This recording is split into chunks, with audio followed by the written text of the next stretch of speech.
Welcome, Empire fans, to the Coach Rob Woodward Show. Coach, congratulations on the win. And, Coach, when you go up against a team like Jackson, Division III, well-coached team like Jackson brings to Ed Miller Stadium, and they start running on you like they do, what goes through your mind on how to stop a rushing attack like that?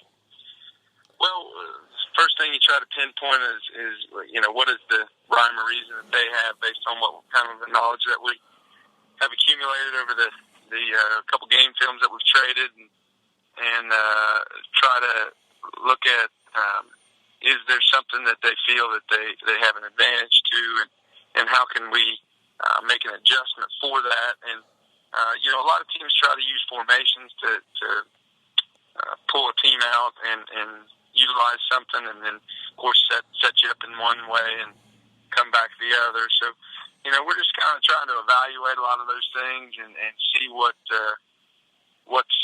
effective for them, what could be effective for us, and they did a nice job of hitting us. And we knew that there was some, they could do this, and if they do, we're going to have to change to this.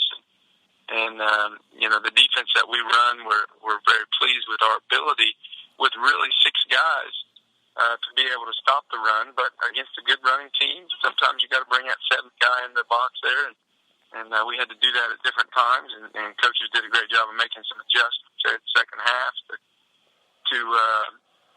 to not put us in a bad situation based on what they were doing, but effectively stop what they were having some success with. Offensively, you continue to move the ball effectively, so to speak. What do you attribute the offensive production this year so far?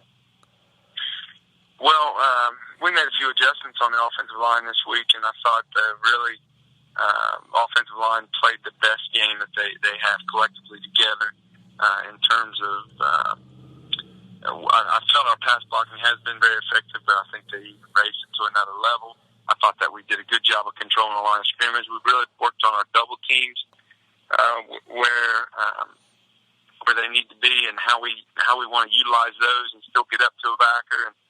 And the offensive line has done a great job with that. And this week I thought took another step to another level. We want to always be improvement. Either you never really stay the same. You get worse or you get better, and we've got to make sure that we continue to get better.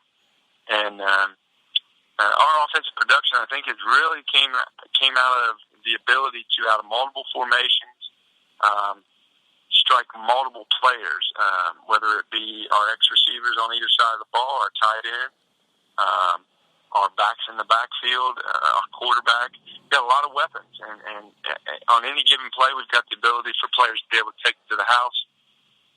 And defenses have to adjust to that. And I think Clint Hatfield's done an outstanding job, too, at the tight end position, being able to step in, and whether it be a lead blocker or setting the edge on a lot of plays. It's really made us very effective. Dyer seems to be settling in at the quarterback position. He's in week 5 as a starter. Evaluate his process so far. Well, I really praised Mac this game more than I had this whole entire year. And I told him, I told all our players, actually, sometimes they feel like Coach Woodward's never happy, he's never pleased. And I said, that's the way it typically is, because I'm always trying to push them and get them to be overachievers, and I'm never settled for or content with, I guess, where they're at. I'm always trying to continue to push them. I made sure I took a moment this week and acknowledged how they have been able to step up each week and how they have been able to do things, and I did that with Matt. He came off a game last Saturday where he had a little more pressure.